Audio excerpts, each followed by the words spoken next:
Vzpomínám si, jak děda vozil ze západu cigára, visku a Lego.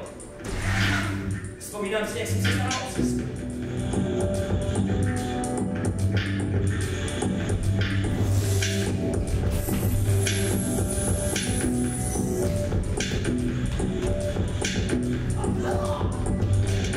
Ten komunismus je možná součástí české povahy.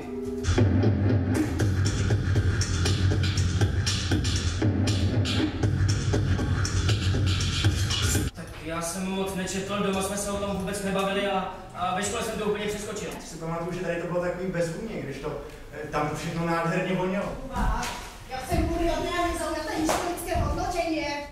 Olino, pojď sem. Prosím tě, běž k tohle tomu nápisu v sále a vem takový ty voňavý věcičky kulatý.